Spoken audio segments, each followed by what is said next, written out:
देवघर में पीएम नरेंद्र मोदी के आगमन को देखते हुए चप्पे चप्पे पर सुरक्षा के पुख्ता इंतजाम किए गए हैं। एक तरफ शहर को झंडों और बैनरों से पाट दिया गया है, वहीं कार्यक्रम स्थल पर भव्य पंडाल बनकर तैयार है। 12 जुलाई को पीएम नवनिर्मित एयरपोर्ट और एम्स में 200 बेड के अस्पताल का उद्घाटन करेंगे। पीएम बाबाधाम मंदिर जाकर दर्शन और पूजन भी करेंगे। पीएम के आने वाले रूट से जुड़ने वाले सभी रास्तों में बैरिकेटिंग की गई है। एयरपोर्ट से पीएम का काफिला निकलने से पहले पूरे रास्ते के बैरिकेटिंग कर उन्हें सील कर दिया जाएगा। जल्द वेतन भुगतान की मांग को लेकर जमशेदपुर के एमजीएम अस्पताल के जूनियर डॉक्टर हड़ताल पर चले गए हैं। जूनियर डॉक्टरों की हड़ताल के बाद अस्पताल की चिकित्सा सेवा ठप पड़ गई है, जिससे मरीज और उनके परिजनों की परेशानी बढ़ गई है। जूनियर डॉक्टरों ने सरकार से जल्द वेतन भुगतान की मांग की है। उनका कहना है कि 5 महीनों से उन्हें वेतन का भुगतान नहीं किया गया है, सिर्फ मौखिक आश्वासन मिल रहा है, जिससे अब वो परेशान हो चुके हैं। जूनियर डॉक्टरों का कहना है कि सरकार न डॉक्टरों के साथ खड़ी है और न ही मरीजों के साथ खड़ी है। दूर दूर से मरीज अस्पताल पहुंचते हैं और ओपीडी बंद होने से उन्हें काफी परेशानियों का सामना करना पड़ता है। यदि 2 दिनों के अंदर उनके वेतन का भुगतान नहीं किया जाएगा तो वो ओपीडी के साथ साथ इमरजेंसी सेवा भी बंद कर देंगे।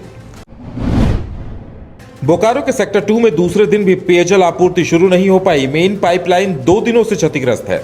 रविवार को पाइपलाइन का मरम्मत कार्य जरूर किया गया, लेकिन सुबह पानी खोलने के बाद फिर से पाइपलाइन फट गया, जिस कारण लोगों को पेयजल संकट से जूझना पड़ रहा है। मरम्मत स्थल पर पहुंचकर लोगों ने हंगामा भी किया। लोगों का कहना था कि इसे सिर्फ दिखावे के लिए यह काम किया जा रहा है।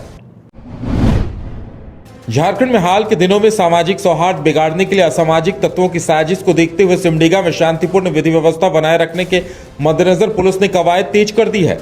एसपी सौरभ ने जिले में एक दंगा रोधी टीम का गठन किया है। टीम को संभावित दंगों और उपद्रव से निपटने के लिए वक्त वक्त पर मॉक ड्रिल कराकर तैयार किया जा रहा है।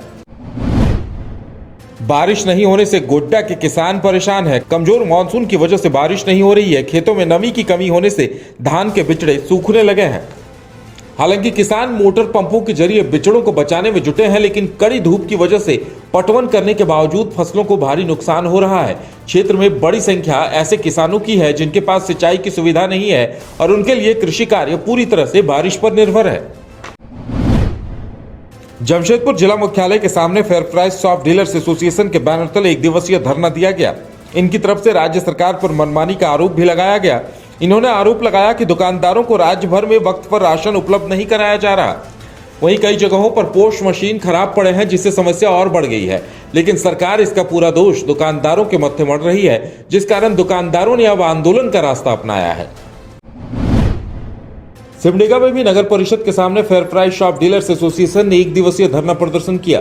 अलग अलग प्रखंडों से पीडीएस संचालक पहुंचे थे। उन्होंने बताया कि महीने भर दुकान खोलकर खाद्यान्न का वितरण करते हैं। कमीशन न मिलने से पारिवारिक भरण पोषण और बच्चों की शिक्षा में दिक्कतों का सामना करना पड़ता है।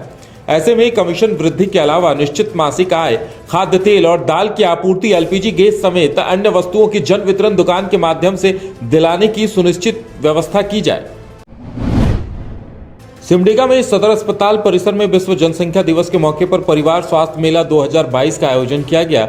डॉक्टर बेला फ्रांसिसेक्का और डॉक्टर अध्ययन शरण ने कार्यक्रम को संबोधित करते हुए कहा कि 1969 में सर्वप्रथम जनसंख्या नियंत्रण को लेकर भारत में प्रयास किया गया था, लेकिन सफलता हासिल नहीं हुई। नतीजतन देश की जनसंख्या बढ़ती जा रही है। उन्होंने कहा कि सिर्फ प्रचार प्रसार से काम नहीं चलेगा, इसके लिए लोगों को धरातल पर उतरकर उन्हें जागरूक करने की आवश्यकता है। धनबाद में लायंस क्लब ऑफ गोविंदपुर की तरफ से चार्टर्ड नाइट का आयोजन किया गया। वर्तमान अध्यक्ष राजेश जायसवाल की अगुवाई में कार्यक्रम में अगले सत्र के लिए रोशन अग्रवाल को नए अध्यक्ष की जिम्मेदारी सौंपने की बात कही गई। सदस्यों को उनके दायित्वों के निर्वहन के लिए शपथ दिलाई गई। कार्यक्रम में कई गणमान्य लोग शामिल हुए। लायंस क्लब भविष्य में बेहतर सामाजिक कार्यों का संचालन करे, इसके लिए कार्यक्रम की रूपरेखा भी तय की गई। साथ ही नए नेत्र अस्पताल खोलने को लेकर भी संकल्प लिया गया। विश्व जनसंख्या दिवस के उपलक्ष्य में जनसंख्या समाधान फाउंडेशन की तरफ से जनसंख्या नियंत्रण कानून को लागू किए जाने को लेकर रैली निकाली गई। देश भर में 400 जिला मुख्यालयों में प्रदर्शन किया गया। जमशेदपुर में निकाली गई रैली जिला मुख्यालय पहुंचकर प्रदर्शन में बदल गई। जिले के उपायुक्त के माध्यम से देश के प्रधानमंत्री को मांग पत्र भेजा गया है। इस दौरान फाउंडेशन के जिला अध्यक्ष प्रेम झा ने कहा कि देश में बढ़ती जनसंख्या ही देश के विकास में बाधक है।